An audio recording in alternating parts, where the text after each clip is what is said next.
உங்கள் favourite TV ஷோக்களை இனி miss பண்ண தேவையில்லை. ZEE5 இல் முற்றிலும் இலவசமாக காணுங்கள். இங்கேயும் எப்பொழுதும். ஃபீல் பண்ணாத சீனு, ஏதோ ஆக்சிடென்டலா நடந்துருச்சு. நாம என்ன பண்ண முடியும்? அடுத்தது என்ன செய்யலாம்னு பார்க்கலாம். இப்போ உனக்கு சந்தோஷமா இருக்கும்ல? என்னடா இப்படி பேசுற? நான் ஏன் சந்தோஷப்பட போறேன்? நேத்து தான் சொன்னேன், புதுலோட வித்து உன் காசை கொடுத்துருவேன். அதுவும் போச்சு. திரும்ப ஒரு ஆளுக்கு 50 லட்சம் கொடுக்கணும். எல்லாம் எனக்குன்னு வந்து நடக்குது. நான் யாருக்கும் எந்த கெடுதலும் நினைச்சதில்ல. என்ன மட்டும் ஏன் அந்த கடவுள் இவ்வளவு கஷ்டப்படுத்துறாருன்னே தெரியல. நீ ஃபீல் பண்ணாத. நான் என் அப்பா கிட்ட 50 லட்சம் ரூபாய் பணம் வாங்கி கொடுக்கறேன். நீ அந்த ஆள் கிட்ட வாங்கின கடனை கொடுத்துரு. என் சிச்சுவேஷனை யூஸ் பண்ணிக்கலான்னு பாக்குறியா? ஏன்டா இப்படி சொல்ற? பணத்தை கொடுத்து டைவர்ஸை கேன்சல் பண்ண வச்சலான்னு பாக்குறியா? ஐயோ, நான் அப்படிலாம் எதுவும் நினைக்கல. இது ஒரு கடனை கூட நீ நினைச்சுக்கோ. இங்க பாரு, முதல்ல அந்த ஆள் கிட்ட நீ பணத்தை கொடுத்துரு. அவன் ரொம்ப மோசமான ஆள்னு மேனேஜர் சொன்னாரு. பாரு, பிரச்சனை வேண்டாம். நான் பணம் வாங்கி தரேன், நீ கொடுத்துரு. இங்க பாரு, எவ்வளவு பணமா இருந்தாலும் பரவாயில்ல, நான் கொடுத்துக்கிறேன். உங்ககிட்ட இருந்து 1 ரூபா கூட எனக்கு வேண்டாம். ப்ளீஸ் சீனு, புரிஞ்சுக்கோ. எதுவும் தேவையில்லை. பணத்தை கொடுத்துட்டு 4 பேருக்கு முன்னாடி அதை சொல்லி காட்டி என்னை அசிங்கப்படுத்தின வரைக்கும் போதும். திரும்பவும் அந்த பணத்தை உனக்கு கொடுக்கறதுக்கு போராடணும். சீனு, ப்ளீஸ். அந்த 40 லட்சத்தை நான் எதுக்கு கேட்டேன்னு புரிஞ்சுக்கோ. உன்னை இன்சல்ட் பண்ணணும்னு என்னோட இன்டென்ஷன் இல்ல. வேண்டாம் மாயா, உங்ககிட்ட இருந்து கடனா கூட நான் எதுவும் வாங்க மாட்டேன். அந்த அளவுக்கு நான் ஒன்னும் கையால் ஆகாதவன் இல்லை. இது ஏன் பிரச்சனை, இதை எப்படி சரி பண்ணணும்னு எனக்கு தெரியும்.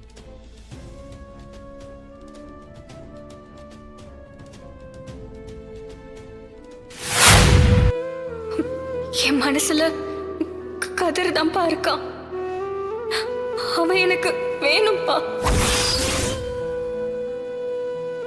நான் கதிர் கூட சேர்ந்து வாழ்ந்தாதான் சந்தோஷமா இருப்பேன்னு எனக்கு நம்பிக்கை இருக்கு. அப்பா, அவனை அடிக்காதீங்கப்பா. அவன் என் மனசை மாத்தல. நான் அதை கேட்கிறேன். கதிர் இல்லாம என்னால வாழ முடியாதுப்பா. நானும் அவன் கூட இந்த வீட்டை விட்டு போறேன். நான் யாரு கூட வாழணும்னு முடிவெடுக்கிற உரிமை எனக்கு தான் இருக்கு. இதுல வேற யாரும் தலையிட வேண்டாம்.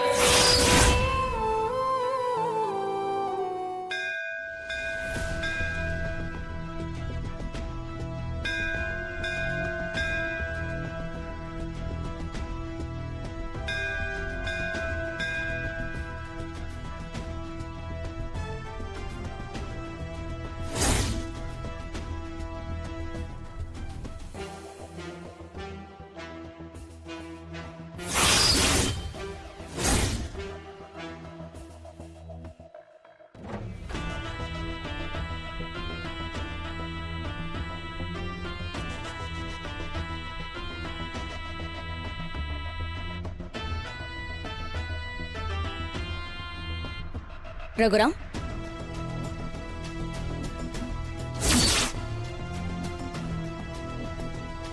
என்ன யாரும் இல்லாத உன் மாதிரி இங்க இப்படி தனியா உட்கார்ந்திருக்க?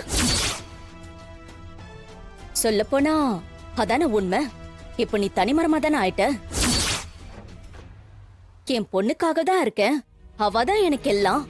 அவ என் வார்த்தைய மீற மாட்டான்னு சொல்லுவ. இப்போ உன் பொண்ணு உன்னை வேண்டான்னு சொல்லிட்டு அந்த கொலைகாரன் கூட வீட்டை விட்டே போயிட்டாலாமே. முதல்ல நீ தத்தெடுத்த பொண்ணு உன்னை ஏமாத்தனா, அப்புறம் நீ வளர்த்த பையன் உன்னை ஏமாத்தி உன் பொண்ணு கழுத்துல தாலி கட்டினான்.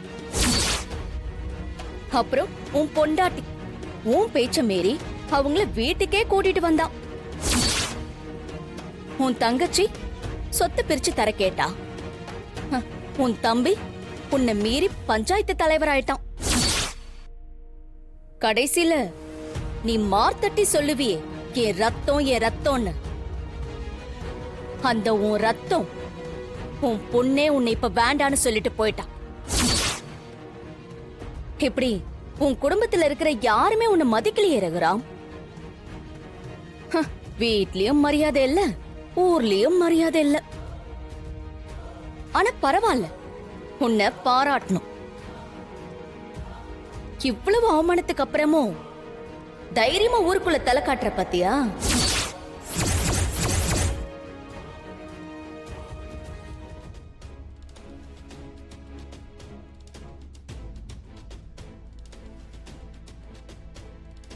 என்னமோ என் குடும்பம் பாரம்பரியம் என் வளர்ப்புலாம் பேசுவ.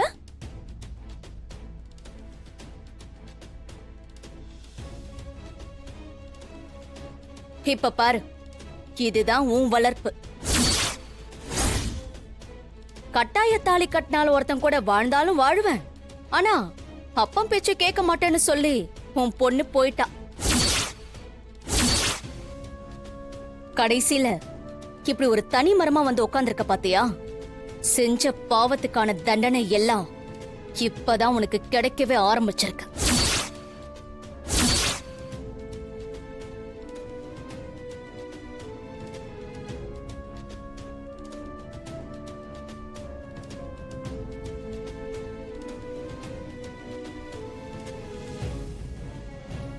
போ போ, இப்படியே உன் குடும்பம் ஒண்ணு ஒண்ணா சதஞ்சு போக போகுது. நீ ஆண்டி மாதிரி இந்த கோவில் கோலம்னு யாரும் இல்லாம சுத்திக்கிட்டு இருக்க போற. ஹே புவனேஸ்வரி, வா மாயா. மூக்கு வேர்த்த மாதிரி உடனே வந்து நிக்கிற. உனக்கெல்லாம் அசிங்கமா இல்ல? என் பெரியப்பா கிட்ட இப்படி எல்லாம் பேசுற? அவர் கஷ்டத்தை பார்த்து சிரிச்சிட்டு இருக்க. சிரிப்பு வருது, சிரிக்கிறேன். பாத்தியா எப்படி தலை குனிஞ்சு போறான்னு? இப்படி அவனை பார்க்கணும்னு எத்தனை நாள் கனவு தெரியுமா? உனக்கெல்லாம் மனசாட்சி இல்லையா? எங்க குடும்பத்து மேல இவ்ளோ வன்மத்தோட இருக்க? ஆமாண்டி, அப்படிதான். ஆனா இது வன்மம் இல்ல, எனக்குள்ள எரிஞ்சுக்கிட்டு இருக்கிற பகை. உன் பெரியப்பா எனக்கு பண்ண துரோகத்துக்கெல்லாம் இப்பதான் பதில் கிடைக்க ஆரம்பிச்சிருக்கு. ஒரு பக்கம் பொண்ணு போயிட்டா, இன்னொரு பக்கம் பொண்டாட்டி ஜெயிலுக்கு போயிடுவா. அப்புறம் ரகுராமுடைய தம்பி தங்கச்சி எல்லாரும் சொத்தை புடுங்கிட்டு போயிடுவாங்க. கடைசியில சொந்தம்னு சொல்லிக்க யாருமே இல்லாம தனியா இருக்க போறான். ஏய் வாய மூடி.